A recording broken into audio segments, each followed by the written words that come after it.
Chapter 26. Ted Gunderson. Ted passed away in July 2011, but was a former high-ranking FBI bureau chief and claimed to be a CIA agent in the Iran-Contra affair, where he gave Senator Alan Specter a list of 16 names of people who had personal, direct knowledge of drugs being brought into the U.S. by the CIA. After that he never heard another word about it, and none of those people appeared as witnesses. He alleges the existence of a network operating in the United States involving drugs, pedophilia, pornography, prostitution, corruption, etc. Gunderson was an FBI agent in charge of Los Angeles from 1977 to 1979, in charge of Dallas from 1973 to 1977, and was a supervisor in Washington, D.C. from 1960 to 1965. After leaving the FBI in 1979 he became a private investigator for F. Lee Bailey. Gunderson was hired by Army physician Dr. Jeffrey R. MacDonald as a private investigator, to work on MacDonald's defense against charges of killing his wife and children. Gunderson claimed to have established beyond any reasonable doubt that the man was absolutely innocent, and to have obtained a confession from Helena Stokely that the murders were part of her initiation into a satanic cult. He claimed that the FBI had tried to pressure his witnesses into retracting their statements, and said that my 19 new witnesses, including Helena, started calling me and saying, "Hey Ted, the FBI has interviewed me and they're trying to get me to recant, and I'm saying to myself that isn't the responsibility of the FBI. The FBI is supposed to gather information, not destroy it, and that was my first clue that we had a serious problem in that case." I continued on, and I had a number of other cases that I handled privately, and in each instance I noticed that evidence was lost, destroyed, stolen. MacDonald received 3 consecutive life sentences for the murder of his wife and kids. Kennard Archie at Educate Yourself org believes that the doctor was framed because of the irregularities committed by the government in the case, with evidence altered, destroyed and hidden from the defense.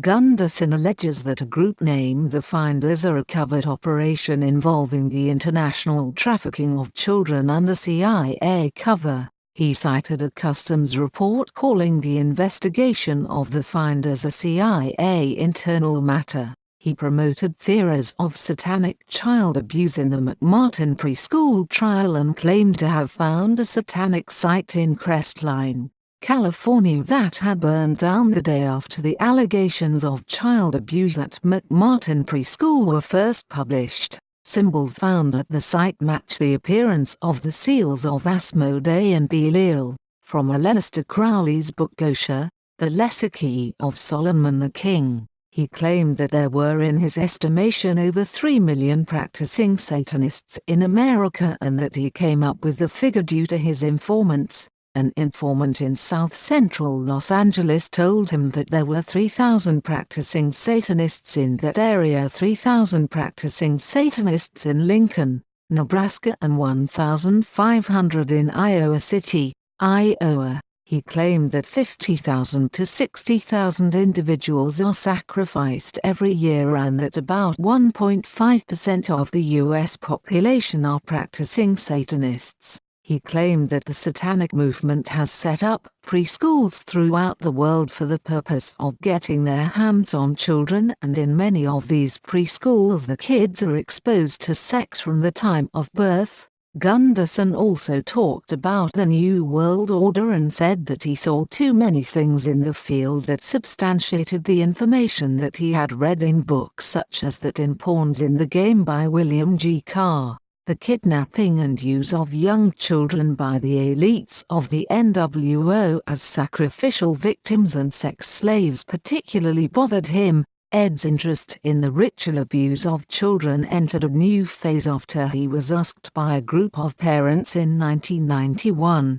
from the McMartin preschool in the city of Manhattan Beach, California, to oversee the investigation and excavation beneath the classrooms of the school where the abused 2 4-year-olds insisted that they were taken through trapdoors and tunnels leading to an underground room that was used for satanic rituals. He also talked about the Franklin cover-up in Nebraska where 80 kids came forward and made allegations concerning sexual abuse, forced prostitution and cult activities including the human sacrifice of small children and babies at satanic rituals. Many of the kids stated that they were placed on private jets to be flown to Washington, D.C. and other cities for sex orgies with U.S. congressmen, U.S. senators, a top White House official and others. These same children were used in an organized child kidnapping sex slave operation that facilitated the abduction of other children from playgrounds and off the street who were then used in child porn and snuff films or sold into slavery.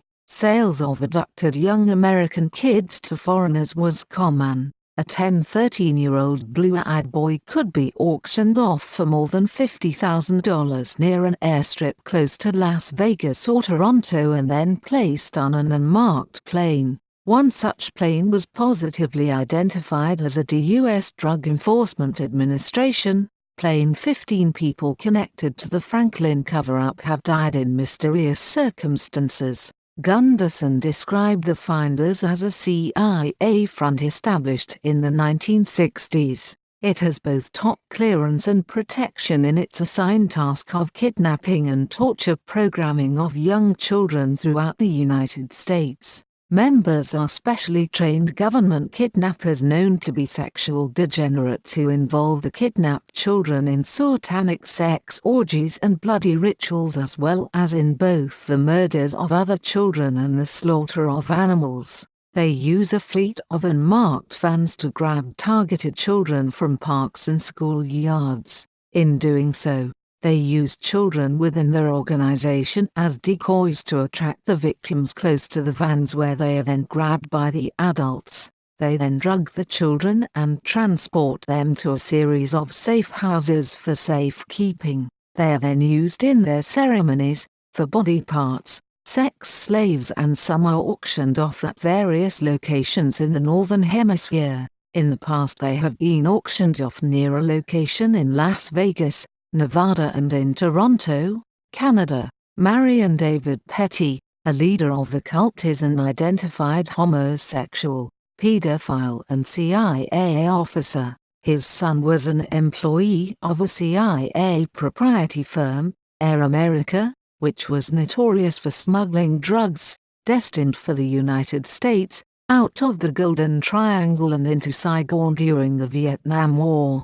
Satanists are convinced that if you murder a young child in an environment of absolute terror, that at the moment of death, the ritual participants can capture the life force or life essence of their young victims. The younger the victims, the more powerful, they believe, the life essence captured. Aleister Crowley spoke of this in his books. David Icke delved into this topic in his book The Biggest Secret, and he also produced a 3-hour video interview with mind control survivor and high satanic mother goddess named Arizona Wilder, about the use of kids in satanic rituals for sex, terror and human sacrifice, and that it is widespread in the United States and other countries, and that it reaches into the highest levels of governments, royalty, clergy, military and intelligence operations and the corporate world. Other witnesses as well as Kathy O'Brien and Bryce Taylor include Fritz Springmeier and Cisco Wheeler, who co-authored 3 books together.